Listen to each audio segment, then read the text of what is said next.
Good day mga ma'am sir, for today's video ayusin natin itong dinala sa atin na closet. Medyo repair po ang gagawin natin dito mga ma'am sir, kasi nakita nyo naman, no?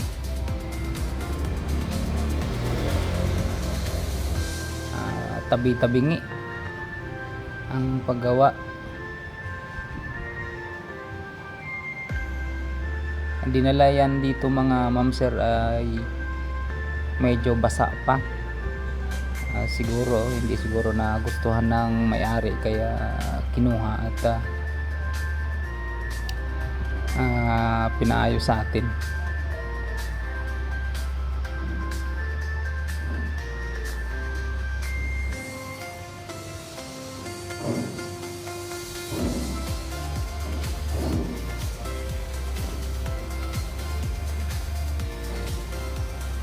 Bali ang lapad niya mga ma'am sir ay 110, tapos yung kapal niya ay nasa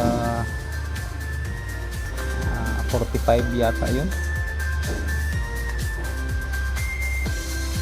Tapos ginawa na natin na 40 inches.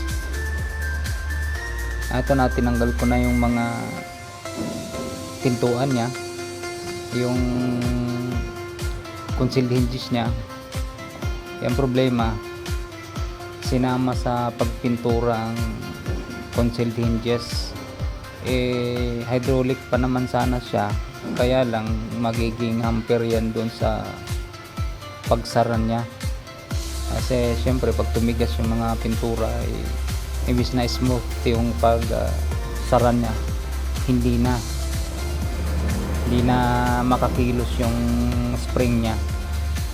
Yung hinges na yan mga ma'am sir, binabad pa natin ng pang tanggal ng pintura, kasi ang hirap tanggalin yung tawag sa pangtanggal ng pintura, yung lacquer flow.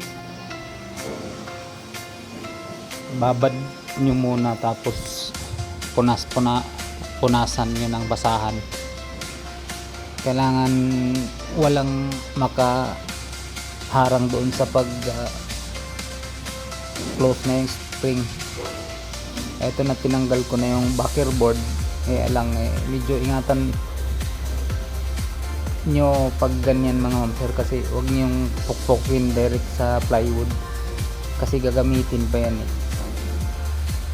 Gumamit kayo ng kahoy na malapad para distributed yung pukpok, yung puwersa niya distributed, hindi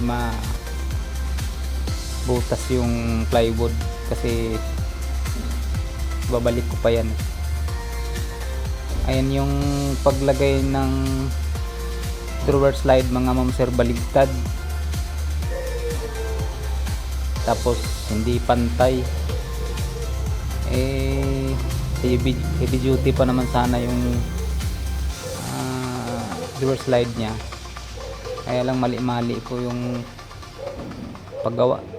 Ito na, bali tanggalin natin lahat, baklasin natin lahat, kasi hindi eskwalado yung mga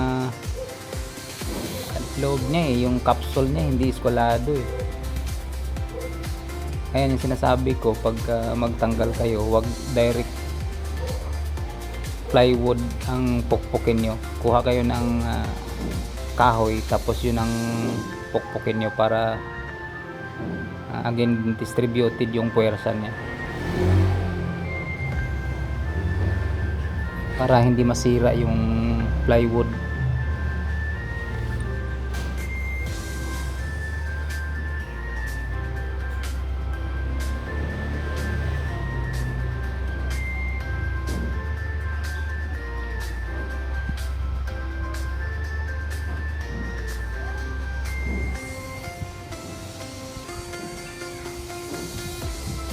Ang mali pa mga ma'am sir dyan sa pagpintura niya ay hindi niya muna ginamitan ng sanding sealer.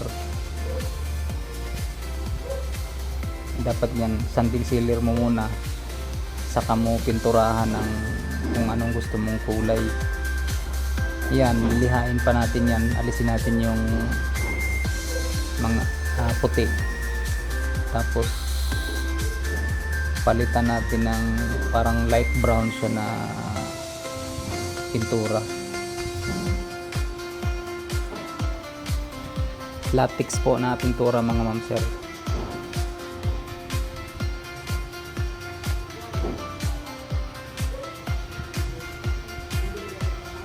Medyo may kahirapan lang mga boss kasi major repair po ang gagawin natin dito. Ika nga, mas maganda pa yung magbuo ka ng panibago kaysa sa mag-repair, kasi tulad niya maglalagari ka, hindi mo mamalayan na may pako pala, di kawawa yung pako, alagari.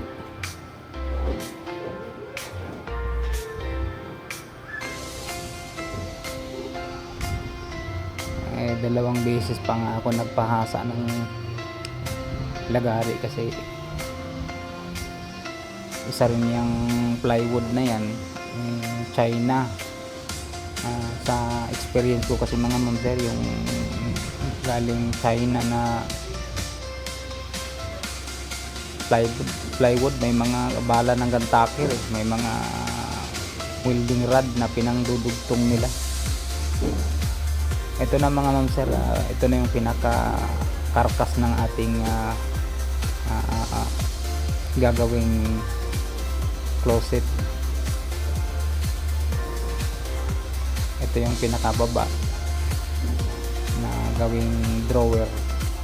Saka yung naunang drawer pala mga ma'am sir, kabilaan, left and right.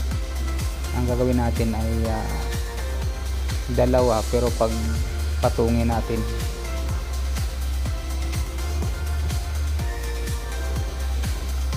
bali nag-additional pala tayo ng isang plyboard niyan mga ma'am sir, kasi yung harap ginawa nating pang brace sa loob. Ito na yung paggawa natin ng isang drawer. Yan yung sinasabi ko kanina na pahalang na yung drawer, tapos dalawa.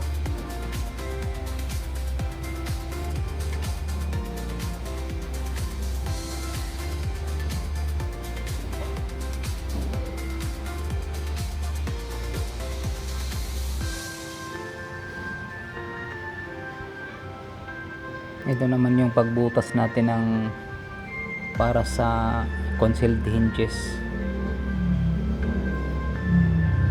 Sa mga bago or nag-aral gumawa ng ganito mga ma'am sir, ang sukat po ng ganyan galing sa gilid ay 2.3 cm po Bili lang kayo ng pambutas sa hardware, sabihin nyo lang para sa concealed hinges.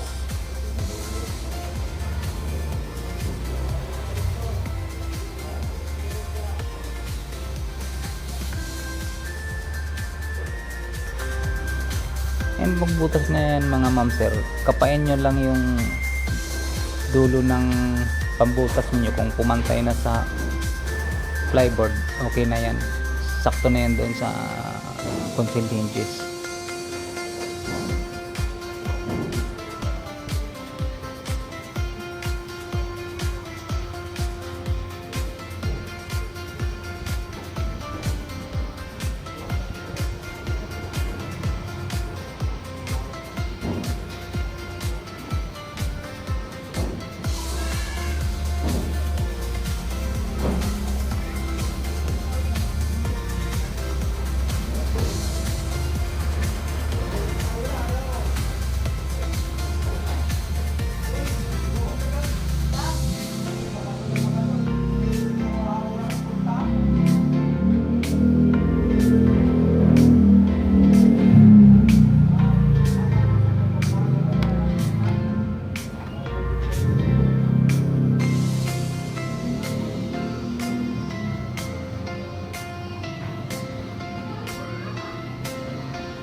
Bali ang pagkabit ng concealed hinges mga ma'am sir, ah, kumuha kayo ng mahaba na stick, yung diretso, tapos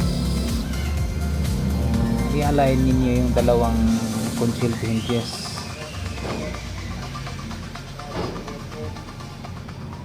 Mamaya makita nyo naman yan.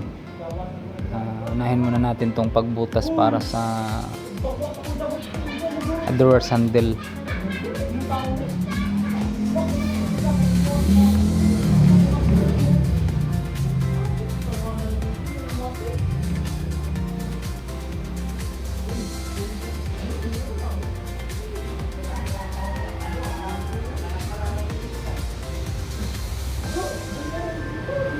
Ito na yung pag ano natin mga ma'am sir, pag pintura natin ng light brown, pero tapos na po natin lagyan ng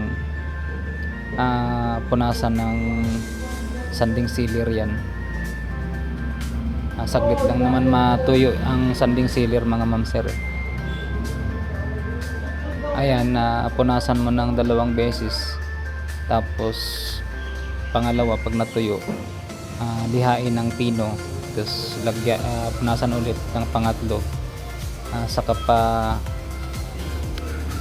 barnisan ng clear gloss para makintab.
Yung sinasabi ko mga ma'am sir, na pag nagkabit kayo ng concealed hinges, kumuha kayo ng diretso na stick, itapat nyo lang yung dalawang concealed hinges para naka-align siya sa kada isa, bawat isa, para mabilisan, hindi ka mahirapan mamaya tabi-tabingi yung paglagay mo ng hinges, hindi siya naka-align.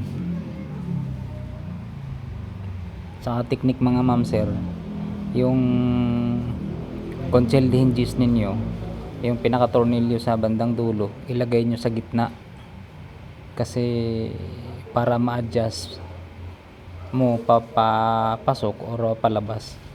Kasi may napanood kasi ako na isang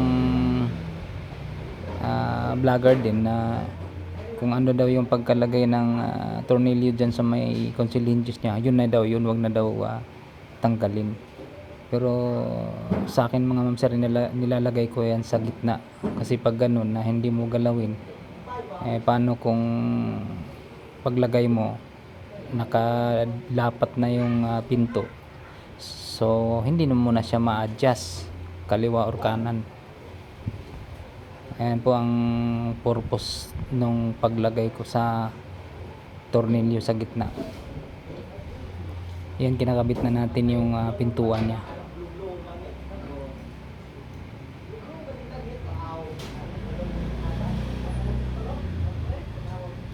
Bali yan mga ma'am sir, yung loob ipinturahan pa natin ng puti yan ulit. Medyo hindi kasi maganda yung pagkapintura nung naunang gumawa.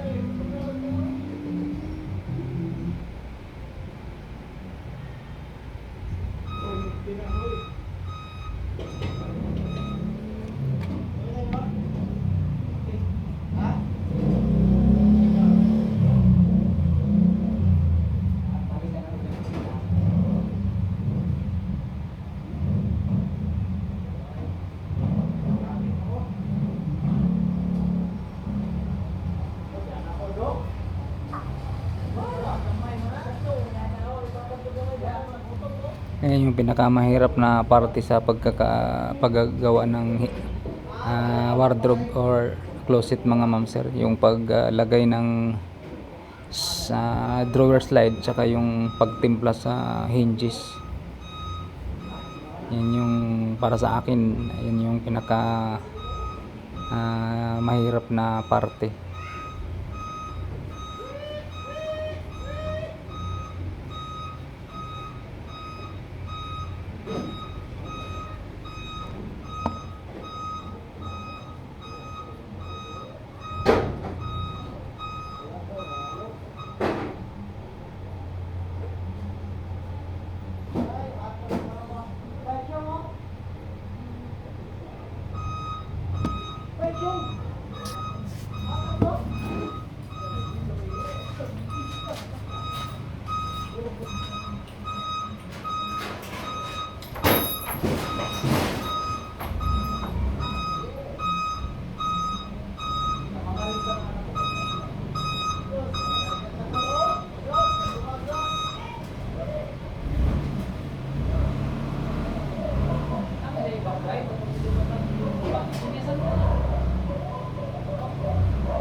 Ito na yung pagkabit natin ng drawers handle mga ma'am sir.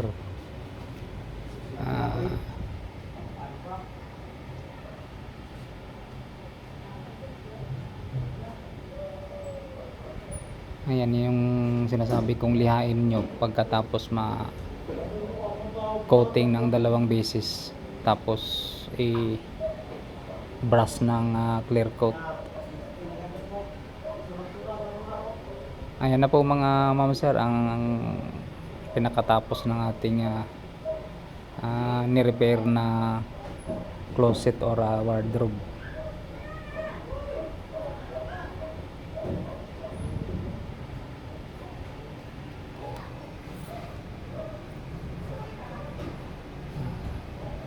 Shout out pala sa Johari cellphone repair shop dyan sa may Novaliches Bayan dyan. Ang pinaka-landmark niya mga ma'am sir ay yung outpost ng DPOS.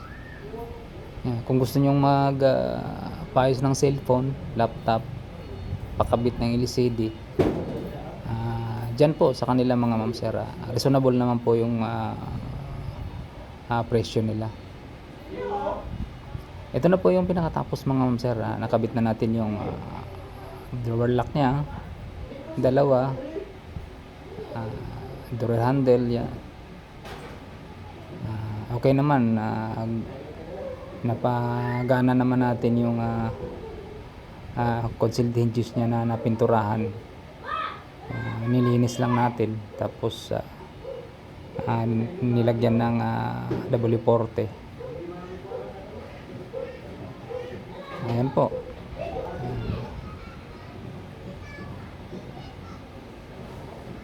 Drawer number 1, drawer number 2,